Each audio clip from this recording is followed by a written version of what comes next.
Good morning.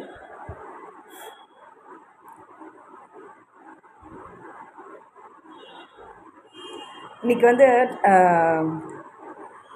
Science பேஸில் இருக்கவங்களுக்கும் arts பேஸில் படிக்கிறவங்களுக்கும், அதாவது பிஎஸ்சி முடித்து சயின்ஸ் டிசிப்ளினில் வந்திருக்கவங்களுடைய ஒரு சில விஷயங்களும், ஆர்ட்ஸில் அதாவது பேச்சுலர் ஆஃப் ஆர்ட்ஸ் அப்படின்னு முடிச்சிருப்பாங்க. இல்லைன்னா சில பேர் வந்து பேச்சுலர் ஆஃப் சயின்ஸ்னு எடுத்திருப்பாங்க.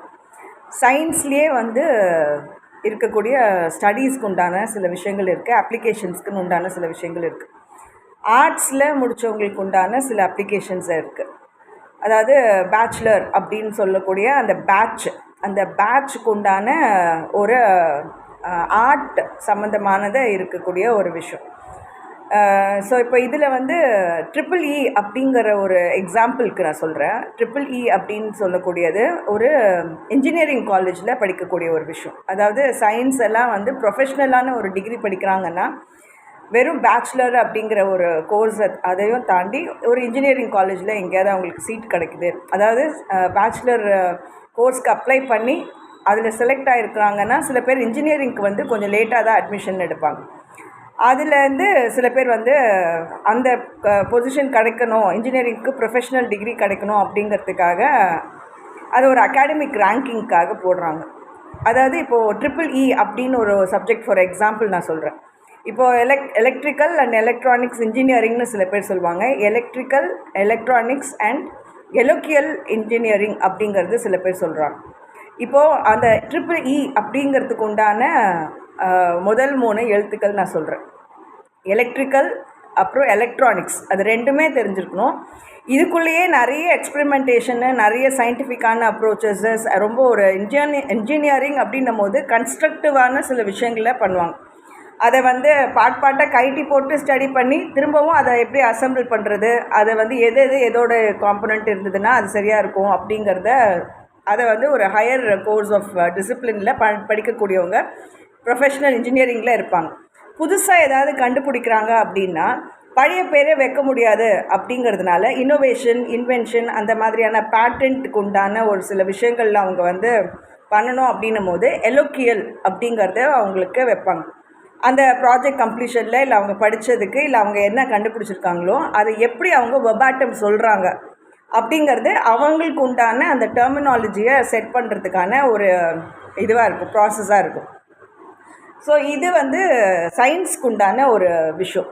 இப்போ நம்ம இதையே வந்து ஒரு ஆர்ட்ஸ்க்கு உண்டான ஒரு விஷயமாக பார்க்குறோன்னா எப்படி பார்க்குறாங்க அப்படின்னா, ஃபஸ்ட்டு எஜுகேஷனுக்கு உண்டான ஒரு இதை பார்க்குறாங்க. அதுக்கப்புறமா என்டர்டெயின்மெண்ட்டுக்கு உண்டான ஒரு ஆஸ்பெக்ட் இருக்குது. அதுக்கு அடுத்தது வந்து செலக்ட் ஆர் எலெக்ட், அதாவது செலக்ட்னு சில பேர் சொல்லுவாங்க, செலெக்ஷன் ப்ரொசீஜர்ஸ் அப்படிங்கிறது சொல்லுவாங்க. சில பேர் அந்த எஸ்ஸை வந்து ஒரு ஸ்ட்ரைக் அவுட் பண்ணிவிட்டு எலெக்ஷன் ப்ரொசீஜர்ஸ் அப்படின்ட்டு போவாங்க. அதாவது எலெக்டிவான ஒரு சில பேப்பர்ஸ் எப்படி அவங்க எடுக்கிறாங்க அப்படிங்கிறத பொறுத்து.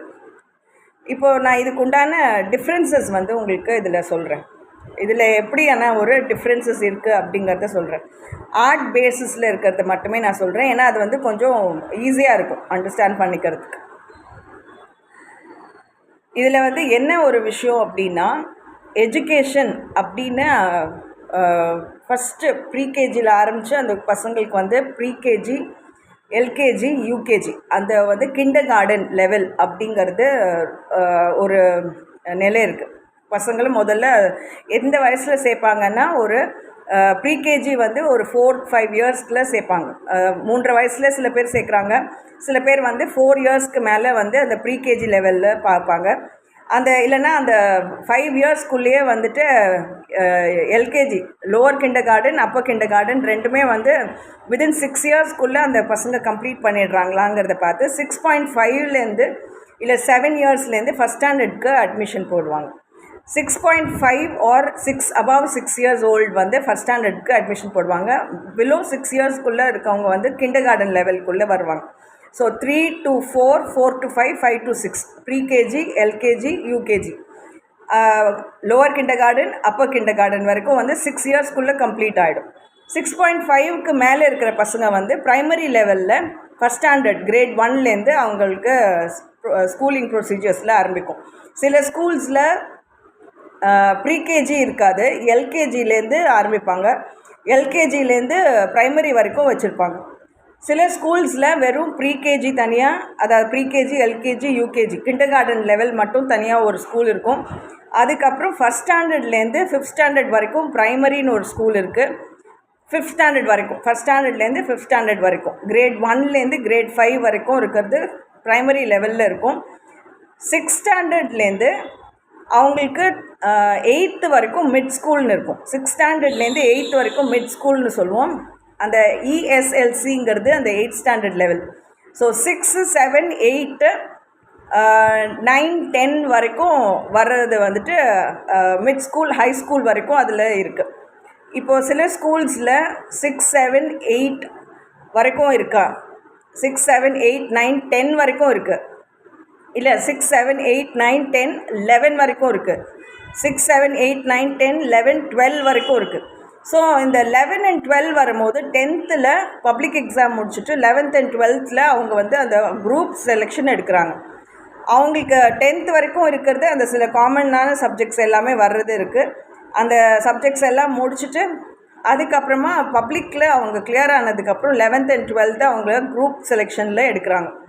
அவங்களுக்கு எந்த குரூப் வேணுமோ அந்த ப்ரையாரிட்டி பண்ணி அவங்களுக்கு என்ன அவைலபிள் இருக்கோ அதே ஸ்கூலில் ஆப்பர்ச்சுனிட்டி கொடுப்பாங்க. இல்லைனா இவங்களுக்காக வேறு ஸ்கூல் பார்க்கணுன்னா வேறு ஸ்கூல் பார்ப்பாங்க.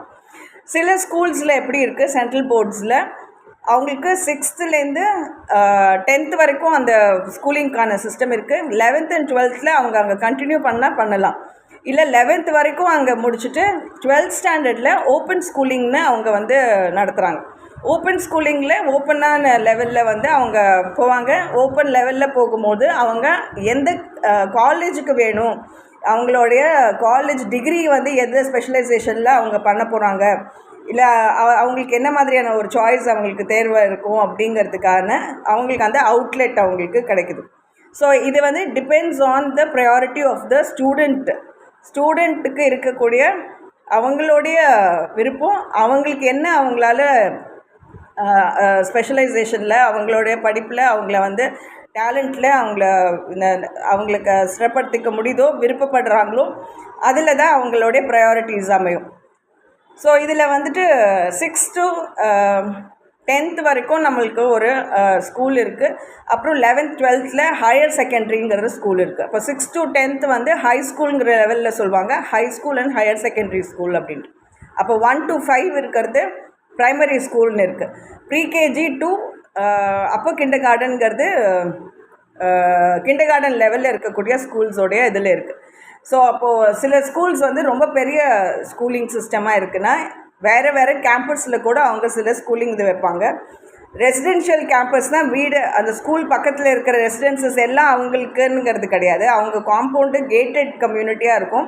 அதில் இருக்கிறத வச்சு தான் அவங்களுக்கு வந்து சில செலெக்ஷன்ஸை அவங்க எடுப்பாங்க. அந்த 5 கிலோமீட்டர்ஸ்குள்ளே இருக்கிறவங்களா இருக்கணும், இல்லைனா 3 கிலோமீட்டர்ஸ்குள்ளே இருக்கிறவங்களா இருக்கணும், இல்லைனா 1 கிலோமீட்டருக்குள்ளே இருக்கிறவங்களா இருக்கணும் அப்படிங்கிற ஒரு சில விஷயங்கள்லாம் வச்சுருக்காங்க.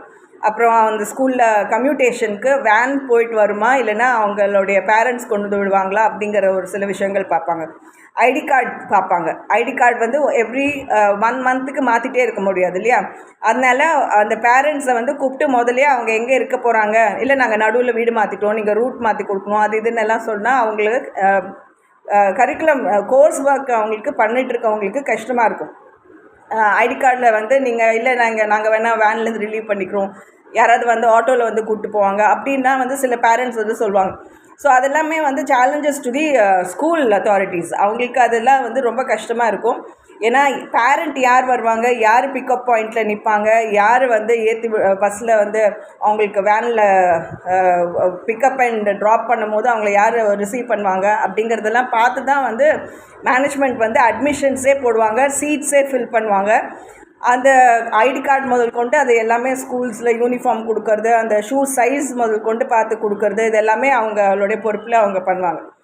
ஸோ அப்பார்ட் ஃப்ரம் தட் அந்த ஸ்கூலிங் அந்த டைமுக்குள்ளே நடத்துகிற ஒரு படிப்பானது அவங்களுடைய பொறுப்பில் இருக்கும். அவங்களுடைய எப்படி அவங்கள ஃபார்முலேட் பண்ணி அவங்க எப்படி சம்மேட்டிவ் அசஸ்மெண்ட்லாம் பண்ணுறாங்க, அவங்க எப்படி அவங்களுடைய அவார்ட் ஆஃப் மார்க்ஸ் கொடுக்குறாங்கங்கிறதெல்லாம் அவங்க அந்த ஸ்கூலிங்குள்ளே இருக்கக்கூடிய அத்தாரிட்டிஸோடைய மேனேஜ்மெண்ட் பொறுத்து தான் இருக்கும். இப்போது வந்து நம்மளுக்கு 12th முடிஞ்சிருது, அவங்களோட ஸ்கூலிங்கோடது இது முடிஞ்சிருச்சு அப்படின்ன பிறகு கொலிஜியேட் லெவலுக்கு அவங்க வருவாங்க. கொலிஜியேட் லெவலுக்கு அவங்க வரும்போது எய்தர் தே சூஸ் யூஜியில் அண்டர் கிராஜுவேஷனில் சயின்ஸ் டிசிப்ளினை பேஸ் பண்ணி நான் குரூப் எடுத்தவங்களா, இல்லைனா ஆர்ட்ஸ் பேஸ் பண்ணி எடுத்தவங்களா, கம்ப்யூட்டர் அப்ளிகேஷன்ஸு காமர்ஸ் குரூப் எல்லாம் இருக்குது. ஸோ அந்த கம்ப்யூட்டர் அப்ளிகேஷன்ஸு காமர்ஸ் குரூப்லேயும் இருக்கிறது வந்துட்டு sometimes they don't fit in with the ட்ரெடிஷ்னலாக கன்வென்ஷனலாக சொல்லக்கூடிய மேக்ஸ், ஃபிசிக்ஸ், கெமிஸ்ட்ரி, இல்லை ஒகேஷ்னல் குரூப்பாக சொல்லக்கூடிய சில இதோட வந்து அவங்களோடது இதாகிறது கிடையாது. ஸோ பிசிஏக்கு கம்ப்யூட்டர் சயின்ஸ் படிச்சிருக்கணும். காமர்ஸில் வந்து அந்த அக்கௌண்டன்சி, எக்கனாமிக்ஸு அந்த மாதிரியான அவங்களுடைய ரிலேட்டடான சப்ஜெக்ட்ஸ் இருந்தால் தான் அவங்க வந்து அட்மிஷன் ப்ரொசீஜர்ஸில் அவங்க வந்து எடுப்பாங்க. ஸோ நீங்கள் அட்மிஷனுக்கு நீங்கள் அப்ளிகேஷன் போடும் போது எந்தெந்த காலேஜில், எந்தெந்த நியர்பை காலேஜஸில் உங்களுக்கு எந்தெந்த சப்ஜெக்ட்டுக்கு பாசிபிலிட்டி இருக்கோ அந்தந்த சப்ஜெக்ட்டுக்கு நீங்கள் அப்ளிகேஷன் போட்டுடணும். அப்ளிகேஷன் அந்த டேட் க்ளோசிங்குள்ளே நீங்கள் அப்ளை பண்ணணும். ஒரே ஒரு காலேஜில் அப்ளிகேஷன் போட்டுட்டு அந்த இடத்துல கிடைக்கலனா இன்னொரு இடத்துல ட்ரை பண்ணலான்னும் போது உங்களுக்கு கவுன்சிலிங் டேட்ஸை வந்து நீங்கள் கரெக்டாக பார்த்துக்கோங்க. ஃபீஸ்க்கு உண்டானது, இல்லைனா வந்து என்னென்ன வெரிஃபிகேஷன் ஆஃப் சர்டிஃபிகேஷன் எந்த போர்டில் அந்த டைமில் வர வைக்கிறாங்க, interview face to face interview இருக்கும், சர்டிஃபிகேட்ஸ் வெரிஃபிகேஷன் பண்ணுவாங்க. இதெல்லாம் நீங்கள் எடுத்துகிட்டு வரணுன்னா அது எல்லாமே டீட்டெயில்ஸும் உங்களுக்கு அப்ளிகேஷனுடைய அந்த வெப்சைட்டில் போகும்போது உங்களுக்கு தெரியும். ஸோ அப்போ அந்த டீட்டெயில்ஸை வச்சு தான் நீங்கள் வந்து அப்ளை பண்ண போகிறீங்க. வித்தின் த டேட் ஸ்டிப்புலேட்டட் நீங்கள் வந்து அதை வந்து என்ரோல்மெண்ட் உண்டான ப்ரொசீஜர்ஸ் பார்ப்பீங்க. ஸோ அப்போது ஒரு 2-3 காலேஜ் ப்ரையாரிட்டிஸ் உங்களுக்கு இருக்கணும். அதே மாதிரி கோர்ஸு, எந்த கோர்ஸ் எடுக்க போகிறீங்க அப்படின்னு. இப்போ டிசிப்ளின்ங்கிறது சயின்ஸாக இருக்கலாம், இல்லை ஆர்ட்ஸாக இருக்கலாம், காமர்ஸோ இல்லைன்னா வந்து உங்களுக்கு வேறு எந்த கம்ப்யூட்டர் அப்ளிகேஷன்ஸ் அந்த மாதிரி இருக்கிறத நீங்கள் சூஸ் பண்ணணும். ப்ளஸ் காலேஜஸை சூஸ் பண்ணணும். எந்த ஏரியாங்கிறத பாருங்கள். ரொம்ப டிஸ்ட்ரிக்டில் உள்ளே இருக்கிற பிளேசஸில் இருக்கிறவங்க வந்து அது பக்கத்துலேயே நிறைய காலேஜஸ் இருக்குது. கவர்மெண்ட் காலேஜஸாக இருந்தால் கூட அந்த பக்கத்தில் இருக்கக்கூடிய காலேஜஸ்க்கு அப்ளை பண்ணுங்கள். எல்லாருக்குமே வந்து ட்ராவல், அதாவது நீங்கள் இங்கே வரக்கூடாதா, சிட்டியில் வரக்கூடாதா, இல்லைனா வேறு டவுன்ஷிப்புக்கு போகக்கூடாதாங்கிறதெல்லாம் வந்து உங்களோட விருப்பம். ஆனால் என்னென்னா அங்கே உங்களுக்கு ரிசைட் பண்ணுறதுக்கு ஹாஸ்டலோ இல்லைனா வந்து வெளியில் இருக்கக்கூடிய சில பிளேஸஸோ சரியாக அமையலைன்னா அப்போ உங்களுக்கு ரொம்ப கஷ்டமாக இருக்கும். அப்போ நடுவில் வந்து ஒரு 1 மந்த்க்குள்ளே ஹோம் சிக்னஸ் வந்துடும். நீங்கள் வளர்ந்த சூழ்நிலை வேறு, நீங்கள் வளர்ந்து மற்றவங்கெல்லாம் உங்களை பார்த்துட்டவங்க வேறு, நீங்கள் வேறு ஒரு இடம் புதுசாக வரும்போது உங்களுக்கு ரொம்ப தயக்கமாக இருக்கும், பயமாக இருக்கும். அந்த இடத்துல வந்து படித்த ஸ்டைல் வேறு மாதிரி இருக்கும். சில டைம் வந்து நம்மளுக்கு வேறு யாராவது கொஞ்சம் அசிஸ்டன்ஸ்க்கு இருந்தால் பெட்டராக இருக்குமேன்னு சில நேரங்களில் தோணும். அதாவது திஸ் இஸ் அபவ் 17.5 இயர் ஓல்டுக்கு நான் சொல்கிறேன். அந்த 17.5 இயர் ஓல்டுக்கு அப்புறம் தான் வந்து காலேஜுக்கு உண்டான அட்மிஷனுக்கே வருவாங்க. 12th அதில் கம்ப்ளீட் ஆகிடும். 17 and above தான் வந்து காலேஜுக்கே வருவாங்க. 17.5 மினிமம் வந்து அவங்களுக்கு கம்ப்ளீட் ஆகிருக்கும். ஸோ 18 நம்ம வந்து ரவுண்ட் ஆஃப் பண்ணி கனெக்ட் பண்ணால் கூட 18 to 19, 19 to 20, 20 to 21 அந்த 3 இயர்ஸ் வந்து அவங்க யூஜி கோர்ஸில் இருப்பாங்க. 4th இயரில் வந்து அவங்களுக்கு ப்ராஜெக்ட் பிளேஸ்மெண்ட்டுக்கு உண்டான ஆப்பர்ச்சுனிட்டிஸ் இருக்கும். அப்போது காலேஜ் லெவலில் என்ன பண்ணுறாங்கன்னா செமஸ்டர் 6 அவங்களுக்கு ப்ராஜெக்ட்ஸ் கொடுப்பாங்க. பசங்களுடைய ஸ்பெஷலைசேஷனை பொறுத்து அவங்க வந்து அவங்களுக்கு அது ஒரு ஆப்பர்ச்சுனிட்டி தான். அவங்களுடைய ஃபீல்டில் ட்ரைனிங் போகணுமா, இல்லை வேலை கிடைக்கிறதுக்கு உண்டான வாய்ப்பு இருக்கிறதெல்லாம் வந்து அந்த ப்ராஜெக்ட்டுக்கு அந்த 1 இயர் வந்து ஹெல்ப் பண்ணும். ஸோ யூஜியில் 3 இயர்ஸ் அவங்க பண்ண பிறகு கோர்ஸ் கம்ப்ளீட் பண்ணும்போது செமஸ்டர் 6 வரக்கூடிய ப்ராஜெக்டை பேஸ் பண்ணி அவங்களுடைய 4th இயரில் பிளேஸ்மெண்ட் ஆப்பர்ச்சுனிட்டிஸ்க்கு உண்டான ஒரு பாசிபிலிட்டி இருக்குது. ஸோ அப்போ என்ன ஆகுதுன்னா 3 இயர்ஸோடைய டிகிரி கோர்ஸ் ஒர்க் வந்து முடிஞ்சிருது. செமஸ்டர் 6 இருக்கிறது ஒரு எக்ஸ்டென்ஷன் பீரியட் மாதிரி வரும். அவங்களுடைய அந்த ஸ்டூடெண்ட்ஸோடைய ப்ரையாரிட்டி பொறுத்து அவங்களுக்கு எங்கே பண்ணணும் அப்படின்னு தோணுதோ, கொலாபரேட்டிவ் ப்ராஜெக்ட்ஸாக இருந்தால் கூட அவங்களுக்கு எங்கே வாய்ப்பு கிடைக்குது, அவங்கள யார் சூஸ் பண்ணுறாங்க, அவங்களுக்கு அங்கே ஒர்க் பண்ண ட்ரைனிங் எடுத்துக்க இஷ்டமாக வித் 3 months சில பேர் ட்ரைனிங் கொடுத்து அதுக்கப்புறமா அங்கே ஜாப் ஆஃபர் கொடுப்பாங்க. சில பேர் 6 monthsக்கு ட்ரைனிங் கொடுப்பாங்க. நெசசிட்டி பொறுத்து அதை வந்து அக்செப்ட் பண்ணிக்கணுமா வேண்டாமா அப்படிங்கிறது அந்த ஸ்டூடெண்ட் அவங்களுக்கு வந்து கோர்ஸ் கம்ப்ளீட் ஆகிடுது. அவங்களுடைய அந்த 6 செமஸ்டர்ஸ்லேயும் அவங்க பண்ண சில ஸ்பெஷலைசேஷனில் அவங்களுடைய ப்ராஜெக்ட்டுக்கு எந்த ஆப்பர்ச்சுனிட்டிஸ் இருக்கோ, எந்த பிளேஸ்மெண்ட் இருக்கோ அது பொறுத்து தான் அவங்க போவாங்க.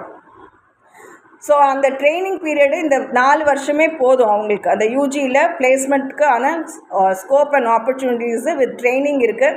வேணும்னா அவங்க அதே இடத்துல கண்டினியூ பண்ணிப்பாங்க, இல்லைன்னா வேறு ஜாப் ஆஃபர்ஸ் இருந்தால் அவங்க அதை பார்த்துப்பாங்க. ஸோ திஸ் இஸ் இவ்வளோ தான் வந்து அவங்களோட யூஜிக்கு உண்டான ஒரு விஷயங்களாக இருக்கும். ஸோ யூஜி 3 இயர்ஸ்லேயே அவங்களுக்கு கம்ப்ளீட் ஆகிடுது. 4th இயர் வந்து அவங்க ப்ராஜெக்ட்டுக்கு உண்டான அசிஸ்டன்ஸ் தேவைன்னா தான் காலேஜில் நடத்தக்கூடிய கேம்பஸ் இன்டர்வியூ, பிளேஸ்மெண்ட் ஆப்பர்ச்சுனிட்டிஸை பேஸ் பண்ணி அவங்களுடைய ஜாப் ஆஃபர்ஸ் இருக்கும். இங்கே வித்தின் த ஸ்டேட் இருக்கலாம், இல்லைன்னா அவங்களுடைய பொட்டென்ஷியல் பொறுத்து வித்தின் த நேஷன் இருக்கலாம், இல்லைன்னா அவங்க அப்ராட் போக வேண்டிய வாய்ப்பு கிடச்சதுனாலும் அவங்க அப்ராட் போக வேண்டிய சூழல் இருந்ததுன்னா அவங்களால பண்ண முடியும்னா they will be recommended to go for abroad also. So இது எல்லாமே டிபெண்டிங் ஆன் த பர்சன், அவங்க ஸ்டூடெண்ட்டோடைய கெப்பாசிட்டி, ஸ்டூடெண்ட்டோடைய knowledge level, talent level, intelligence with the specialization of the subject that they have done. இந்த கோர்ஸில் வந்து சில இடங்களில் எப்படி பண்ணுறாங்க, யூஜியில் 3 இயர்ஸுங்கிறத 4 இயர்ஸ் இன்டகிரேட்டட் பிஜி ப்ரோக்ராம் அப்படிங்கிறத வைக்கிறாங்க.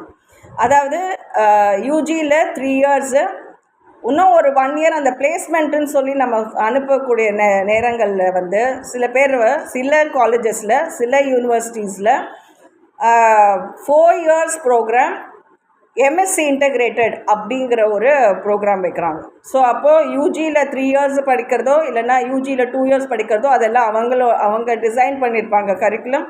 அதை பொறுத்து தான் வந்து எம்எஸ்சி ஆர் எம்ஏ இன்டகிரேட்டட் அப்படிங்கிறது வரும். இப்போ எம்ஏ இன்டகிரேட்டட்னு சொல்லும் போது மீடியா சயின்ஸுங்கிற ஒரு மீடியா ஆர்ட்ஸுங்கிறது அந்த மாதிரியான ப்ரோக்ராம் எல்லாம் கூட அந்த இன்டகிரேட்டட் இதில் வரும். டியூவல் டிகிரி ப்ரோக்ராம் அப்படிங்கிறது வரும், இல்லைன்னா எம்எஸ் அப்படிங்கிறது ஒன்று வரும். இந்த ப்ரோக்ராம்ஸ் வந்து யூஜி லெவலில் தான் கன்சிடர் பண்ணுறாங்களா அப்படின்னா 4 இயர்ஸ்க்கு உண்டான இன்டகிரேட்டட் போஸ்ட் கிராஜுவேஷன் லெவலில் அவங்க கன்சிடர் பண்ணுறாங்க. ஸோ என்ட்ரி பாயிண்ட் வந்து 17.5 year old, பட் ஸ்டில் அவங்களுடைய கம்ப்ளீஷனில் வந்து 4 இயர்ஸில் பிஜி வந்து அவங்க முடிப்பாங்க. அந்த கோர்ஸ் ஒர்க்கே வந்து அவங்களுக்கு பிஜி வந்து 4 இயர்ஸ்க்கு உண்டான ப்ரோக்ராம். யூஜியில் எப்படி 3 இயர்ஸ்க்குள்ளே உங்களுக்கு கோர்ஸ் ஒர்க் கம்ப்ளீஷன் வாங்கிட்டு நீங்கள் பிளேஸ்மெண்ட்டுன்னு போயிருப்பீங்க, எம்ப்ளாய்மெண்ட் ஆப்பர்ச்சுனிட்டிஸ்ன்னு போயிருப்பீங்க, எம்ப்ளாய்மெண்ட் ஸ்கில்ஸுன்னு போயிருப்பீங்க. பட் இந்த மாதிரியான கோர்ஸில் ஜாயின் பண்ணவங்களுக்கு 4 இயர்ஸ் வந்து இன்டகிரேட்டட் பிஜி ப்ரோக்ராம் இருக்கும். இது வரைக்கும் வந்து அகாடமிக்ஸ், அதாவது இந்த அளவு வரைக்கும் தான் அகாடமிக்ஸில் இருக்குது. அதுலேயே அகாடமிக்ஸ்லேயே அவங்க வந்து பர்சியூ பண்ணணுன்னு நினைக்கிற ஸ்டூடெண்ட்ஸ் வந்து என்ன பண்ணுவாங்க, ஸ்காலர்ஸாக கன்சிடர் பண்ணுவாங்க. அவங்களுக்கு ஃபிலாசபி எம்ஃபில்னு ஒரு ஆப்பர்ச்சுனிட்டி இருக்குது, அப்புறம் பிஹெச்டிங்கிற ஒரு ஆப்பர்ச்சுனிட்டி இருக்குது. அதாவது டாக்டரேட் ஆஃப் ஃபிலாசபி அப்படிங்கிறது வரும், மாஸ்டர்ஸ் ஆஃப் ஃபிலாசபி அப்படிங்கிறது வரும் ஆர்ட்ஸ் பேஸில் இருக்கிறவங்களுக்கு. ஸோ மாஸ்டர் ஆஃப் ஃபிலாசபிங்கிறது எம்ஃபில்னு, டாக்டரேட் ஆஃப் ஃபிலாசபிங்கிறது பிஹெச்டிங்கிற ஒரு லெவலில் வரும். இந்த பிஹெச்டி ஒரு இது பண்ணாவே போதும். இப்போ நெட் ஸ்லெட்லாம் தேவையில்லை. அகாடமிக்ஸ்குள்ளே காலேஜஸ்குள்ளெல்லாம் நீங்கள் அகாடமிஷனாக போகணுன்னா இந்த லெவல் வரைக்கும் நீங்கள் கம்ப்ளீட் பண்ணியிருந்தால் போதும் அப்படிங்கிற ஒரு விஷயம் இருக்குது. ஏன்னா எந்தெந்த ப்ரைவேட் காலேஜஸ் நிறைய பேர் இருப்பாங்க, சில ப்ரைவேட் மேனேஜ்மெண்ட்ஸ் இருப்பாங்க. கவர்மெண்ட்குள்ளே நீங்கள் வரும்போது தான் உங்களுக்கு அந்த கிராண்ட்ஸ் கமிஷன் வந்து கிளியர் பண்ணியிருக்கணும். ஏன்னா யூனிவர்சிட்டி ஸ்கேலில் நீங்கள் இருப்பீங்க அப்படின்னா சென்ட்ரலில் இருக்கக்கூடிய கிராண்ட்ஸில் யூனிவர்சிட்டி கிராண்ட்ஸ் நீங்கள் முடிச்சிருக்கிறீங்களா, நெட்டு ஆர் ஸ்லெட்டுன்னு கேட்குறாங்க. ஸ்டேட் லெவல் எலிஜிபிலிட்டி செட்டு எஸ்இடின்னு சில டைம்ஸ் ஆக்கிட்டாங்க, அதாவது ஸ்டேட் எலிஜிபிலிட்டி டெஸ்ட்டுன்னு வைக்கிறாங்க. நெட்டை வந்து நேஷ்னல் லெவல் எலிஜிபிலிட்டி டெஸ்ட்டுன்னு வைக்கிற மாதிரி என்இடின்னு வந்து சில நேஷ்னல் எலிஜிபிலிட்டி டெஸ்ட்டு நெட்டு அப்படிங்கிறது சொல்கிற மாதிரி யூஜிசிலேயே ஸ்டேட் லெவல் எலிஜிபிலிட்டி டெஸ்ட்டுன்னு வைக்கிறாங்க. ஸ்டேட் எலிஜிபிலிட்டி டெஸ்ட் எல்லையே எடுத்துடுறாங்க அப்படின்ட்டு சில நேரங்களில் சில கோர்ஸ் ஒர்க்கெல்லாம் அது வந்து ஒரு ஸ்கேலிங்க்கு உண்டான ஒரு விஷயந்தான். அது யாருக்கு அங்கே வாய்ப்பு இருக்குது, யாருக்கு இஷ்டமோ அதை அப்ளை பண்ணி அவங்க போவாங்க. சில மாஸ்டர்ஸ்க்கு கம்ப்ளீட் பண்ணதுக்கப்புறமா எம்ஃபில்க்கு உண்டான ஒரு சில பாசிபிலிட்டிஸ் இருக்குன்னா அவங்க அந்த மாதிரியான ப்ரைவேட் காலேஜஸ்க்குள்ளே போயிட்டு அதுக்கப்புறம் எம்ஃபில்லோ இல்லை பிஹெச்டியோ முடிக்கிறதுக்கு உண்டானது பார்ப்பாங்க. பிஹெச்டி ஒன்று இருந்தாவே போதுங்க அப்படின்னா கரெக்டு தான். ஆனால் இப்போது 60 years வரைக்கும் 58 years வரைக்கும் அவங்க சர்வீஸில் இருக்கிறாங்க, அகாடமிஷியனாக இருக்காங்க அப்படின்னும் போது அவங்க நிறைய டாக்டரேட்ஸ் முடிக்கிறதுக்கு உண்டான ஆப்பர்ச்சுனிட்டிஸ் இருக்கும். அவங்கக்கிட்ட ஃபெலோஷிப்ஸ் இருக்கும், ஸ்டூடெண்ட் ஸ்காலர்ஷிப்ஸ்க்கு உண்டான ஸ்டூடெண்ட் ஃபெலோஷிப்ஸ் இருக்கும். அவங்களுக்கு தேவைப்பட்ட அவங்க சில பாசிபிலிட்டிஸ் இருந்ததுன்னா அந்த பர்டிகுலர் ஸ்பெஷலைசேஷனை எடுத்து அவங்க வந்து எத்தனை டாக்டரேட்ஸ் வச்சுருக்காங்களோ அவங்களுக்குள்ள பாசிபிலிட்டி இருந்ததுன்னா அந்த சில பேப்பர்ஸில் ஸ்காலர்ஸ்க்கு ஆஃபர் கொடுப்பாங்க. அந்த டைமில் சில பேர் தேவைப்படும் போது அவங்களுடைய அந்த அகாடமிக் ஒர்க்கில் ஒர்க் பண்ணுறதுக்கு ஹெல்ப் பண்ணுவாங்க. ஸ்டைபண்ட் இருக்கும், இல்லை ஸ்காலர்ஷிப் அமௌண்ட் இருக்கும், ஃபெலோஷிப் அமௌண்ட் இருக்கும். அதுக்குள்ளே என்ன பண்ண முடியுமோ அந்த லெவலில் அந்த ரிசர்ச் ஒர்க்காக அவங்க அதை பயன்படுத்த பண்ணுவாங்க. ஸோ இதுதான் வந்து எஜுகேஷன் அப்படின்னு போகக்கூடிய ஒரு இதுக்கப்புறம் வந்து இன்னொரு ஒன்று இருக்குது. அதில் வந்து என்டர்டெயின்மெண்ட் அப்படின்னு சொல்லக்கூடிய ஒரு அந்த ஆஸ்பெக்ட். என்டர்டெயின்மெண்ட்டுங்கும் போது கேளிக்கை, கலாச்சாரம், டேலண்ட்டு. அவங்க வந்து அந்த என்டர்டெயின்மெண்ட்டுக்கு உண்டான டேலண்ட்டை ஒருத்தங்களுடைய கல்ச்சுரல் ஆஸ்பெக்ட்ஸில், எத்னிக் ஆஸ்பெக்ட்ஸில், இப்போ அப்பார்ட் ஃப்ரம் ஃபார்மல் ஸ்டடீஸ் சில விருப்பங்கள் இருக்கும், சில ப்ரையாரிட்டிஸ் இருக்கும், சில ஸ்பெஷல் டேலண்ட்ஸ் இருக்கும்.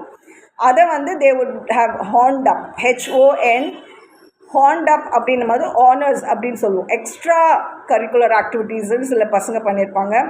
காலேஜ் லெவலில் சில ஸ்பெஷல் ஸ்கில்ஸில் என்டர்டெயின்மெண்ட் கல்ச்சுரல்ஸ் ப்ரோக்ராம்ஸ் எல்லாம் பண்ணுவாங்க. சில அப்பார்ட் ஃப்ரம் ஃபார்மல் ஸ்டடீஸ் இந்த வெளியில் காலேஜஸ்கோட அவங்க வந்து கொலாபரேஷன்ஸ் வந்து சில கல்ச்சுரல் டேலண்ட்ஸ் எல்லாம் வந்து எக்ஸிபிட் பண்ணக்கூடிய சில நிறைய டேலண்ட் இன் கல்ச்சுரல் ஆஸ்பெக்ட்ஸ், மியூசிக், டான்ஸ், அப்புறம் அந்த ஸ்போர்ட்ஸ், அந்த மாதிரியான ஒரு சில விஷயங்கள்லாம் இருக்குது. இதில் வந்து ஒன் ஆஃப் திஸ் ஆஸ்பெக்ட் வந்து எஜுகேஷ்னல்லையும் இருக்குது. பட் எஜுகேஷனுக்கு வித் எதோட அவங்க கம்பைன் பண்ணுறாங்க, இதை வந்து என்டர்டெயின்மெண்ட்டுக்கு உண்டான அவங்களோட டேலண்ட்டை ரெகக்னைஸ் பண்ணுறதுக்கு உண்டான ஒரு சில அவென்யூஸு, பிளாட்ஃபார்ம்ஸ் போடுறதுக்கு ஹெல்ப் பண்ண முடியும். அந்த டைம் அவங்களுக்கே ரியலைஸ் பண்ணுவாங்க. They would realise what their potentials are, what their true talents are, என்ன ஸ்கோப் அவங்களுக்கு, எதில் விருப்பம், அவங்களுடைய நாட்டம் எதுவோ அதை வந்து அவங்க பண்ணுவாங்க. ஸோ திஸ் இஸ் தி ஒரு என்டர்டெயின்மெண்ட்க்கு உண்டான ஒரு சில ஆப்பர்ச்சுனிட்டிஸை அவங்க ஸ்கூலிங்கில், காலேஜில் அவங்க பயன்படுத்தி கொண்ட பிளாட்ஃபார்ம்ஸ் இருக்குது. இப்போது ஓப்பன் ஆடிட்டோரியம் இருக்கும். இப்போ என்னை பொறுத்த வரைக்கும் நான் கன்சிடர் பண்ணோன்னா ஓப்பன் ஆடிட்டோரியமில் ஒரு இதில் படிக்கட்டில் ஏறி அந்த மேடை இருக்கும்ல, அந்த மேடையில் 3 பேர் தவிர நான் வந்து வேறு யாரையுமே உட்கார அனுமதிக்க மாட்டேன். ஒரே ஒரு போடியம் இருக்கும், ஒரே ஒரு ஸ்பீக்கர் இருப்பாங்க. அந்த போடியமில் அவங்க அந்த மைக் மூலமா அவங்க சொல்லக்கூடிய விஷயங்கள் வந்து ஏற்கனவே மேனுஸ்கிரிப்ட் அப்படின்னு சொல்கிறது ஹேண்ட் ரிட்டனில் எழுதிக்கணும். அந்த ஹேண்ட் ரிட்டனில் எழுதியிருக்கிறத அவங்களே டைப் பண்ணி ஃப்ரண்ட் அண்ட் பேக்கில் இருக்கக்கூடிய ஒரே ஒரு பிரிண்ட் காப்பி அவங்கக்கிட்ட இருக்கணும். எங்கே பேச போகிறாங்களோ அந்த இடத்துல முன்னாடியே அந்த 3 பேர் உட்கார்றாங்கல்ல அவங்களுக்கு அதோட காப்பி ஒன்று கொடுத்துருக்கணும். ப்ளஸ் அதுக்கு ரிலேட்டடான சில விஷயங்கள் அங்கே டிஸ்பிளேஸில் வைக்கணும் அந்த கேம்பஸில் அப்படின்னா அதை வைக்கிறதுக்கு முன்னாடியே அனுமதி வாங்கியிருக்கணும். ஸோ அந்த மேடையில் 3 பேருக்கு மேலே அங்கே உட்கார்றதுக்கான வாய்ப்பே கிடையாது. அதை ரெக்கார்ட் பண்ணுறதுக்கு ஒரு கேமரா பர்சன் இருப்பாங்க, 1 or 2 கேமரா பர்சன். அந்த கேம்பஸோடைய அளவை பொறுத்து, வரக்கூடிய அட்டெண்டீஸ் பொறுத்து அவங்களுக்கு அந்த ஒரு ஆப்ஷன் இருக்கும். ஸோ அந்த அது ஸ்கூலோ காலேஜோ இல்லைன்னா எந்த அவென்யூவில் அவங்க வந்து அந்த பப்ளிக் ஃபோரம் யூஸ் பண்ணுறாங்களோ, இல்லைன்னா அதுக்கான லிஸ்னர்ஸ் வந்து அவங்களுக்காக அவங்க வராங்க, கேட்குறதுக்கு உண்டான ஆடியன்ஸ் இருக்காங்க அப்படின்னும் போது ஓப்பன் ஆடிட்டோரியமாக இருக்குங்க அப்படின்னு சொல்லி சில இடங்களில் வைப்பாங்க. ஸோ இந்த யார் ஸ்பீக்கர் அவங்க போய் அவங்க வந்து அந்த போடியம் முன்னாடி பேசுகிறதுக்கு முன்னாடி அவங்க என்ன கண்டென்ட் வச்சுருக்காங்கங்கிற மேனுஸ்கிரிப்டை முதல்ல அந்த அத்தாரிட்டிஸ் கிட்ட அப்ரூவல் வாங்கி பிரிண்ட் பண்ண காப்பியை அத்தாரிட்டிஸில் கொடுக்கணும். கொடுத்து தான் அந்த இவெண்ட்டே வந்து அவங்க தொடங்கணும். அந்த என்ன நீங்கள் ரெஜிஸ்ட்ரேஷனுக்குள்ளே மெம்பர்ஸ் கொண்டு வந்திருப்பாங்களோ அவங்கள சீட்டிங்லேயோ இல்லைன்னா ஸ்டாண்டிங்லேயோ அவங்க இருக்கக்கூடியவங்க அவங்களுக்கு அங்கே இருப்பாங்க. ஸோ அந்த மேடையில் ஏறுறதும் இறங்குறதும் அவ்வளோ பேர் மட்டும்தான் இருப்பாங்க. எல்லாருக்கும் வந்து எப்போ இருக்கும் வாய்ப்பு அப்படின்னு நீங்கள் கேட்டிங்கன்னா, இவங்க பேசி முடிக்கிறாங்க அந்த போடியமில், அந்த ஸ்பீக்கர் அந்த டாப்பிக்கை அந்த ஃப்ரண்ட் அண்ட் பேக், ஏன்னா நிறைய பேருக்கு அதுக்கு மேலே கேட்குறதுக்கோ இல்லை கவனிக்கிறதுக்கோ பொறுமை இருக்காது அவ்வளோ நேரத்தில். இதுவே வந்து ஒரு 40 to 50 மினிட்ஸ் ஆகிடும். ஒருத்தர் வந்து அந்த ஒரு பேப்பரை வந்து அவங்க என்னென்ன விஷயங்களை சொல்கிறதுக்கு. ஸோ இதுக்கு முன்னாடி ஒரு ஃபஸ்ட் இதில் இருப்பாங்கள்ல, அவங்க வந்து இன்ட்ரடியூஸ் பண்ணுவாங்க. அவங்க அந்த கண்டென்ட் என்ன அப்படிங்கிறத ஃபஸ்ட்டு இன்ட்ரடியூஸ் பண்ணுவாங்க. அதுக்கப்புறமா தேர்டில் இருக்கிறவங்க வந்து எண்டிங் நோட்ஸ் கொடுப்பாங்க. அதாவது ஓட் ஆஃப் தேங்க்ஸ் அப்படின்னு நம்ம சொல்லுவோம்ல, அந்த மாதிரியான ஓட் ஆஃப் தேங்க்ஸ் கொடுக்கறதுக்கானது சொல்லுவாங்க. இப்போது நடுவில் இருக்கக்கூடியவங்க அவங்க வந்து வந்திருக்க மெம்பர்ஸ் கிட்ட அவங்கக்கிட்ட அவங்களோட ஒப்பீனியன் கேட்குறதுக்காக இந்த ப்ரொசீஜர்ஸ் நடந்துட்டு இருக்கும் போது அவங்க சில இன்புட்ஸ் எடுத்து வச்சுருப்பாங்க. அவங்க வந்து கேட்பாங்க. அவங்க என்ன கேட்பாங்க, சில கொஸ்டின்ஸை இந்த டிஸ்கஸ் பண்ணுறதுக்கு இம்பார்ட்டண்ட்டான ஹைலைட்ஸு இந்த சப்மிஷனுக்கு உண்டான ஹைலைட்ஸ் இது இருக்குது. உங்களுக்கு யாருக்காவது ஒப்பீனியன் இதை பற்றி சொல்ல வேண்டியது இருந்ததுன்னா நீங்கள் மேடையில் வந்து சொல்லலாம் அப்படிங்கிற உங்களுக்கு ஒரு வாய்ப்பு இருக்கும். அப்போது நீங்கள் மேடையில் ஏறி வந்து பேசலாம். எல்லாரும் ஏறி மொத்தமாக மேடை மேலே வரக்கூடாது. யாருக்கு அங்கே அந்த பற்றி பேசணும் அப்படின்னா அவங்களோட ஹேண்ட்ஸ் ரைஸ் பண்ணிவிட்டு அதுக்கப்புறம் தான் வரணும். வந்தாங்கன்னா ஒரு 2 மினிட்ஸ் ஒரு 3 மினிட்ஸ்க்குள்ளே அவங்களோட கருத்துக்களை அவங்க அங்கே என்ன பேசுனாங்களோ, எந்த டாப்பிக்கை பற்றி பேசுனாங்களோ, அந்த டாப்பிக்கில் அவங்க என்ன பகிர்ந்துக்கணும்னு நினைக்கிறாங்களோ அதை வந்து பகிர்ந்துக்கிறதுக்காக ஒரு 2 or 3 மினிட்ஸ்க்கு மேலே அவங்களுக்கு டைம் இருக்காது. ஏன்னா அடுத்த நபர் வேறு யாராவது பேசணும்னு நினைப்பாங்க. அடுத்த நபர் ஏன்னா ஒரு அட்லீஸ்ட் ஒரு 40 மெம்பர்ஸ் அந்த இடத்துல இருக்கிறாங்க, ஒரு 60 மெம்பர்ஸ் அங்கே இருக்கிறாங்க அப்படின்னா everybody might want to have a chance to speak at least for 1 minute or 2 minutes. அதனால் நம்ம ஒருத்தருக்கே வந்து எல்லா நேரமும் 60 மினிட்ஸும் ஒருத்தரை வந்து பேச வைக்க முடியாது. அதனால் ஒரு பேசக்கூடிய வாய்ப்பு இருக்கிறவங்களுக்கு 1 or 2 மினிட்ஸு இல்லை 2-3 மினிட்ஸ்க்குள்ளே அந்த இதை வந்து கன்க்ளூட் பண்ணிக்கோங்க. உங்கள் ஒப்பீனியன் அந்த டாபிக் என்னவோ அதை வந்து நீங்கள் சொல்லலாம். அதுக்கப்புறம் வேறு யாரும் இருக்காங்க, எத்தனை பேர் இருக்காங்க, ஒரு 10 பேருக்கு சொல்லணும், இல்லை 12 பேருக்கு சொல்லணும், இல்லை எத்தனை பேர் அதில் இல்லை 6 பேருக்கு சொல்லணும். அவங்களுடைய கருத்துக்களை வந்து மேடையில் சொல்லணும் எல்லார் எதிரில் அப்படின்னும் போது மேடையில் வந்து சொல்லலாம். இல்லை ஒரு டைம் என்ன இருக்குது, அதோட அந்த மேடையோட பகுதி முடிஞ்சிடும். அவங்க எண்ட் நோட்ஸ் கொடுத்தாச்சு, இவங்க இதோட பண்ணியாச்சு. நீங்கள் அங்கே கௌரவிக்கிறது, அப்புறம் வந்து இதுக்கு வந்து அதிக திறமையான பேச்சாளர் போட்டிலாம் அதில் நடத்துறது கிடையாது. இது வெறும் கருத்து பரிமாற்றம் மட்டும்தான். கருத்து பரிமாற்றம் பண்ணக்கூடிய ஒரு ஆப்பர்ச்சுனிட்டிஸாக இருக்கும். Where you are letting out to know the people what it is about and அவங்களுடைய ஃபீட்பேக்கை அந்த இடத்துல கொடுக்குறாங்க. அவ்வளோதான்.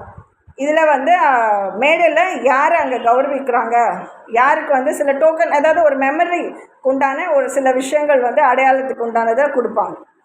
ஸோ இந்த சில ப்ரொசீஜர்ஸில் அவங்க ஒரு பார்ட்டிசிபேஷன் சர்டிஃபிகேஷன் கொடுக்குறாங்க அப்படின்னும் போது அந்த வந்திருக்கிறவங்களோடைய 60 பேருக்கு உண்டானதோ இல்லை 40 பேருக்கு உண்டானதோ பார்ட்டிசிபேஷன் அப்படின்னு இருக்கும். சில பேருக்கு வந்து first place, second place, third ப்ளேஸ்லாம் இல்லையேன்னு பார்த்துனே போகக்கூடாது. அது சர்டிஃபிகேஷன் வந்து எதுக்கு இருக்குன்னா, நீங்கள் அந்த ஒரு ஃபோரமில் பப்ளிக் ஓப்பன் ஃபோரமில் இருந்தபோது நீங்கள் அவங்களோட வந்திருந்தீங்க, நீங்கள் வந்து அட்டெண்ட் பண்ணிங்க, உங்களுடைய கருத்துக்களை பரிமாறினாலும் பரிமாறலைனாலும் ஃபிசிக்கலாக நீங்கள் அங்கே இருந்திருக்கீங்க அப்படிங்கிறதுனால உங்களுக்கு உண்டான அந்த டேக்கு உண்டான உங்களுக்கு அந்த ஒரு பெனிஃபிட் இருக்கும். சில நேரங்களில் அட்டெண்டன்ஸ்க்கு உண்டான ஸ்லிப்பை மட்டும் கொடுங்க போதும், எங்களுக்கு இந்த சர்டிஃபிகேட்லாம் வேணாம் அப்படின்னு சொல்லுவாங்க. அது எந்த இடத்த அது யார் நடத்துகிறாங்களோ அதை பொறுத்து இருக்குது. ஓப்பன் ஃபோரமில் இருக்கும்போது க்ளோஸ்டு ஆடிட்டோரியமாக இருந்ததுன்னா உங்களுக்கு ப்ரொஜெக்ஷன்ஸ் பண்ணுறதுக்கான ஒரு வாய்ப்பு இருக்குது. வித் க்ளோஸ் ஸ்பீக்கர்ஸ் இருக்கும். அந்த ரூம் வந்து ஏசியை போட்டிருப்பாங்க. ஏதாவது உங்களுக்கு விஷுவலாக பார்க்கணும், ஏதாவது சிலது காண்பிக்கப்படணும் அப்படின்னா அது க்ளோஸ்டு ஆடிட்டோரியமில் நடக்கும். சீட்டிங்கெல்லாம் முன்னாடியே யாரெல்லாம் வராங்க அந்த மெம்பர்ஸை முன்னாடியே உட்காந்துருவாங்க. ஒரு 50 நிமிஷம் தான் இருக்குது, இல்லை ஒரு ½ அன் ஹவர் தான் இருக்குன்னா எந்திரிச்சு போயிட்டு வந்துட்டு இருக்கிறது கிடையாது. ஒரு 1 ஹவருக்கு நீங்கள் இருக்க வேண்டிய அவைலபிலிட்டி இருந்ததுன்னா அந்த 1 ஹவருக்கு நீங்கள் அங்கே தான் இருக்கணும். அதுதான் க்ளோஸ்டுன்னு அர்த்தம். நீங்கள் கேட்லேருந்து ஓப்பன் பண்ணுறது, அப்புறம் ஃபோன் எடுத்துகிட்டு அங்கே உள்ளுக்குள்ளே பேசின்னு இருக்கிறது, அப்புறம் ஒரு ஃபோன் வந்திருக்குன்னு வெளில போகிறது, அப்புறம் நீங்கள் வெளில போயிட்டு இன்னும் ஒரு 10-15 பேர் உள்ளே கூப்பிட்டு வர முடியுமான்னு பார்க்குறது, இந்த மாதிரியானதெல்லாம் நீங்கள் தவிர்க்கணும். அதெல்லாம் அவசியமற்ற தேவையில்லாத ஒரு சில கன்ஃபியூஷன்ஸை ரொம்ப ஆர்கனைஸ்டாக போகிறது கிளியராக இருக்கும். சில நேரங்களில் சுற்றி இருந்தே நாங்கள் வெளிலேருந்தே கேட்டுக்கிறோம், உள்ளே இருக்கிறத நீங்கள் நடத்துங்க அப்படின்வாங்க. சுற்றி இருந்து வெளியிலேருந்து கேட்குறதுக்கு நீங்கள் வெளியிலேருந்து எங்கேருந்து வேணாலும் கேட்கலாம் அப்படின்ற மாதிரி இருக்குது.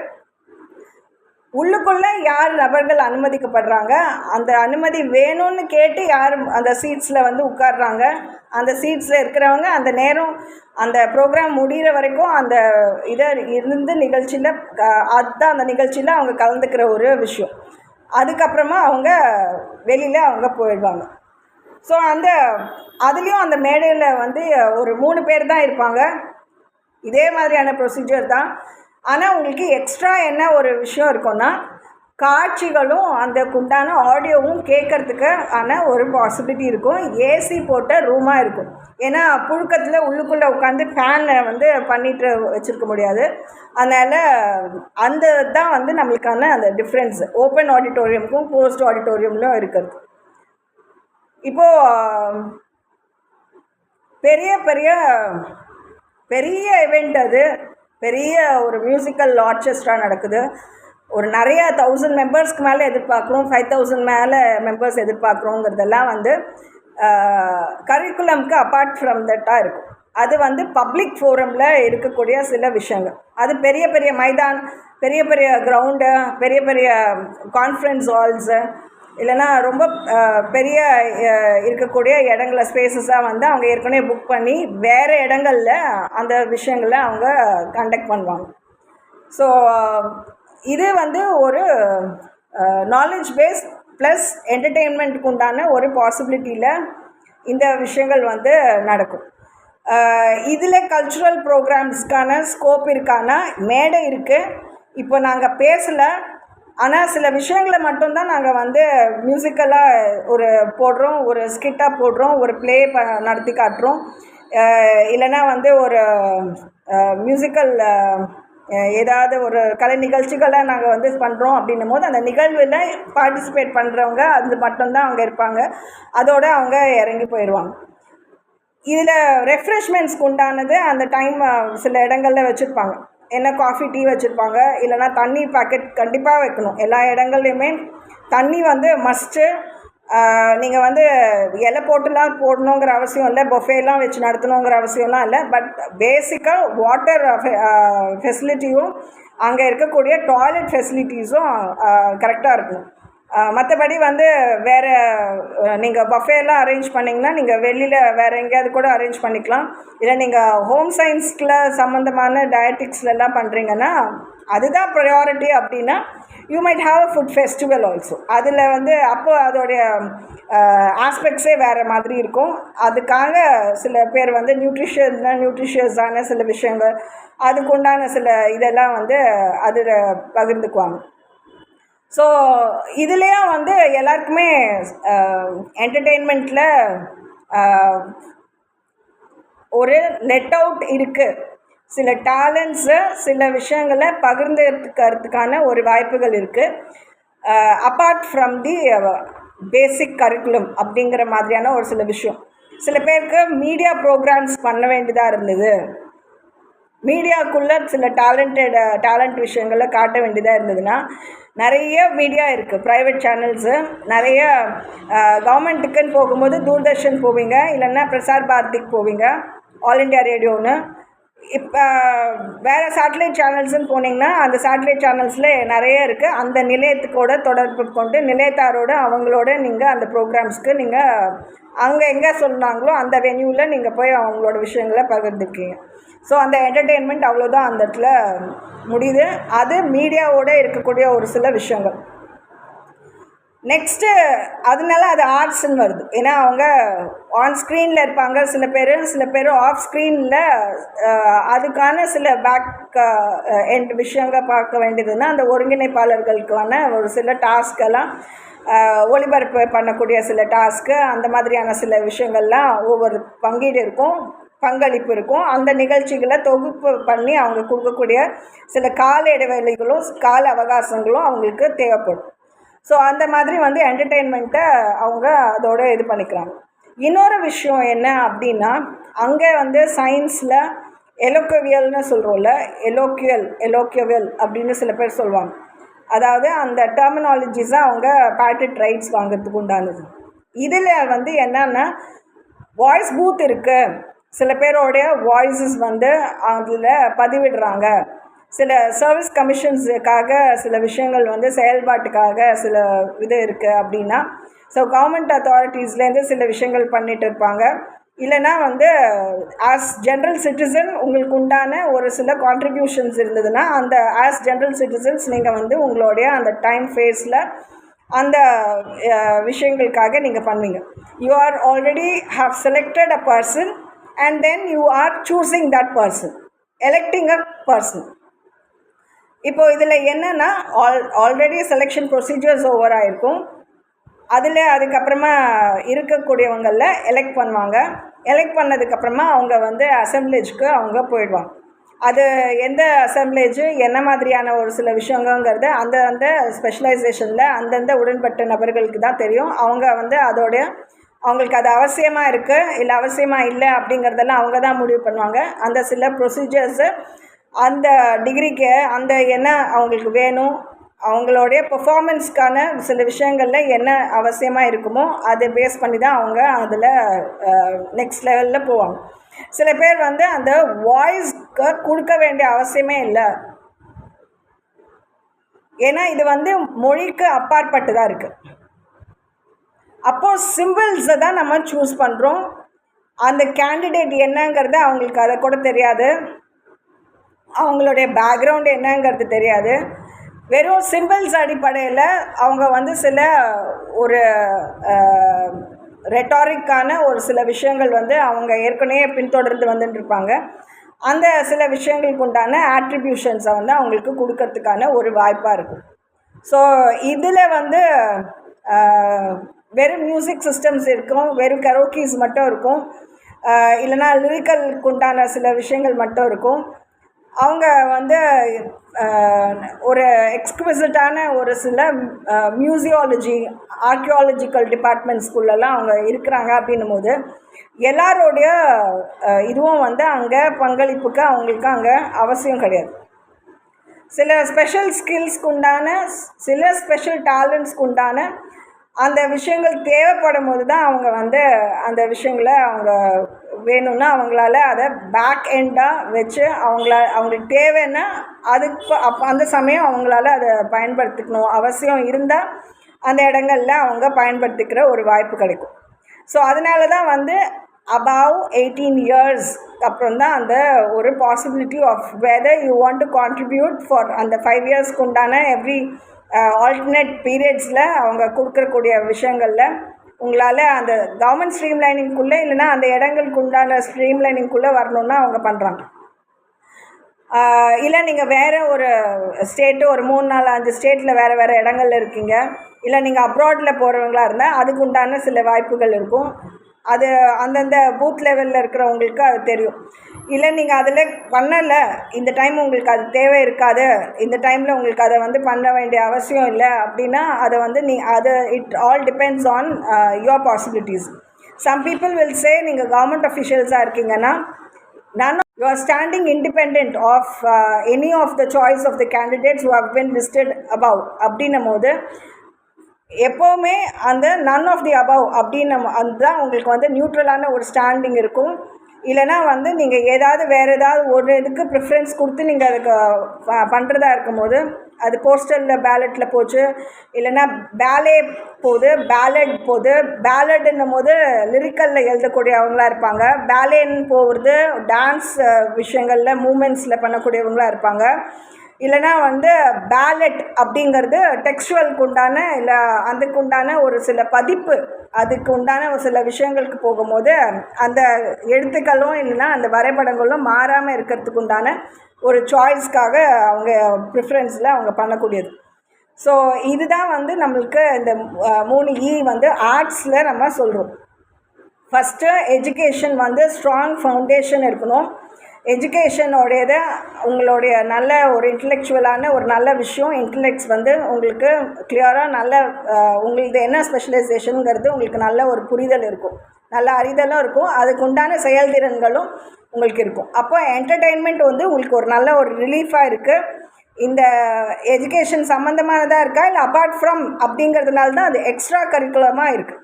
அப்பார்ட் ஃப்ரம் த கரிக்குலம் நீங்கள் வந்து வேறு என்ன இதில் ஸ்பெஷல் டேலண்ட்ஸ் இருக்கும், அதுக்கு உண்டான எக்ஸிபிஷன்ஸ்க்கு உண்டான ஒரு பாசிபிலிட்டிஸ் இருக்கும்.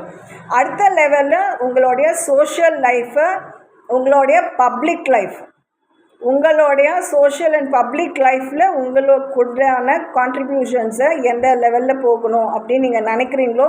சில பேர் ரொம்ப செக்லூடடாக இருக்கணும்னு நினைப்பாங்க, சில பேர் வந்து இன்க்ளூடடாக மற்ற குரூப்போட டீமோட சேர்ந்து செயல்படணும்னு நினைப்பாங்க, சில பேர் நிறைய குரூப்பாக இருக்கிறத வேண்டான்னு தவிர்ப்பாங்க. So it depends on how you want to be in your social or your public life.